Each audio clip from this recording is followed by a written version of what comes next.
My teenage sister got kicked out of the house for refusing to pawn her PlayStation. My mother and stepfather pawned our stuff a lot when we were children.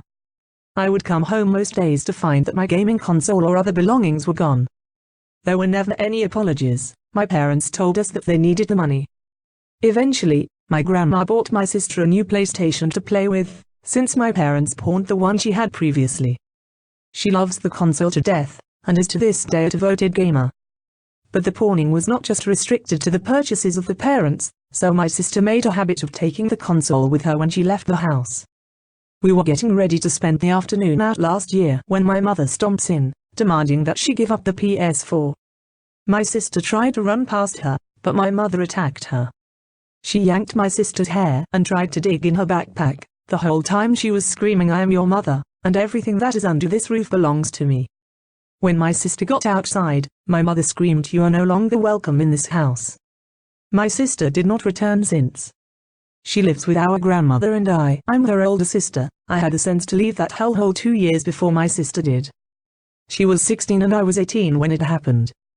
Edit. In the months leading up to the incident, my sister was growing cold emotionally to our mother. My sister felt unable to trust her with any personal details and emotions, because the coldness made our mother believe that my sister was evil. My sister felt as though her mental state was being used against her, so as my sister became more detached, the arguments and fights got worse. She is doing a lot better here with her grandmother and now that she can actually come home and anticipate playing on her tablet or console without disappointment. Edit 2. This post blew up. Thank you so much for the platinum, gold, and silver. My parents are not drug addicts, but they spend way too much money on online shopping and other stuff that they realistically can't afford. They would pawn stuff to be able to afford to pay a bill, or use the money on cigarettes or food. But, if they didn't regularly pawn personal belongings for instant cash, they would not be stuck with the interest payments to get it back later, if at all.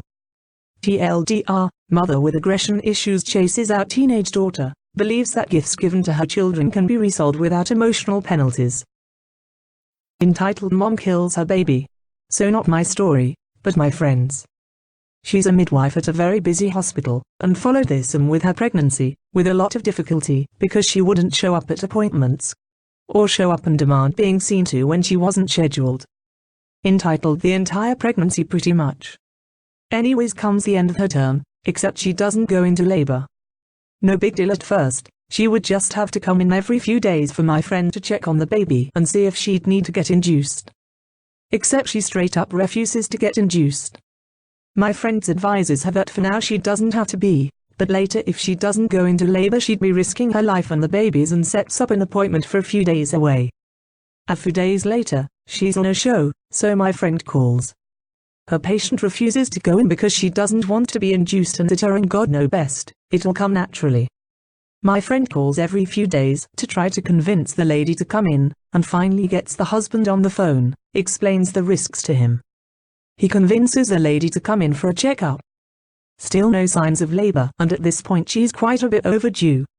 My friend explains once again that has to get induced, otherwise she risks the baby's and her own life. But says the same thing, God and her know best. My friend tells her baby will die if she leaves the hospital, but demands to be discharged. The hospital cannot keep her against her will, since neither her or the baby aren't in immediate danger, meaning she could still maybe wait a day or two if monitored to be induced. So my friend has to let her go. Fast forward a few weeks later, is now way past being 3 weeks overdue. 2 weeks overdue is usually the very limit for most hospitals, and comes back complaining of stomach pain. My friend orders an immediate induction and checks with a quick echo to confirm her suspicions. The baby died in the womb, because refused being induced and her placenta rot.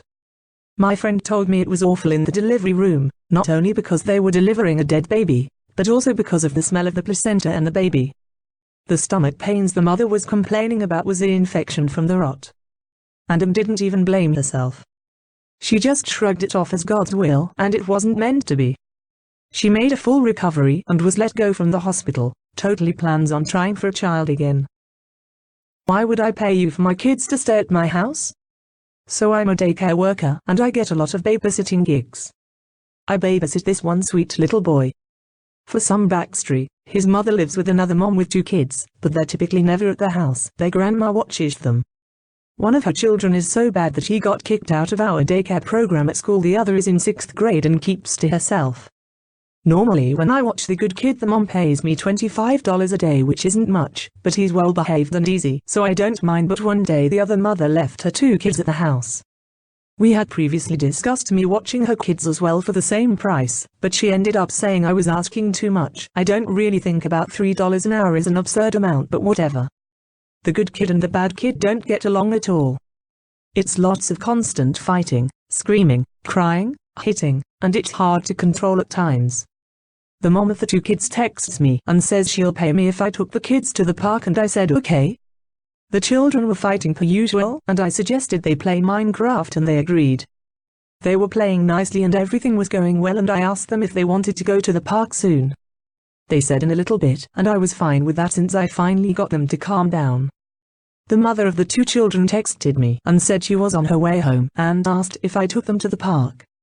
I told her they weren't ready to go yet and that they were playing video games now.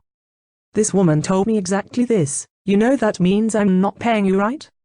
Why would I pay you for my kids to stay at my house? Maybe BC your child is a demon." I know we had agreed for me to take them to the park for payment, but I had spent 8 hours there taking care of her children.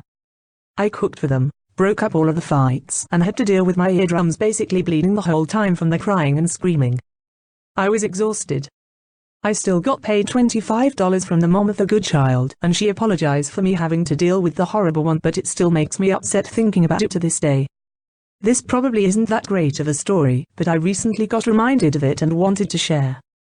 Like I said, I work in childcare, so if you would like more stories, let me know. I have so many. Pause the movie. My child has to go to the bathroom. So a little backstory. I work as a technician at a cinema. It's really fun and I enjoy every day, but I'd meet my fair share of entitled parents. I've been kicked, yelled at and thrown popcorn at on several occasions. As you all know, Frozen 2 is currently on the program.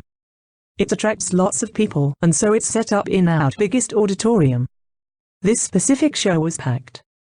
That means a little over 400 people. The cast is me, myself, entitled mother. In the first 15 minutes I have to check that everything is going fine in the auditorium, temperature, sound and so forth. I stand on the side and see a mother coming over to me with her kids and doing it rather loudly. She spoke really loudly during our entire conversation. Excuse me. Hello? Me, is everything alright? My daughter needs to use the bathroom. Me, okay, it's out the door to the right, and then no. You have to pause the movie. Me, what?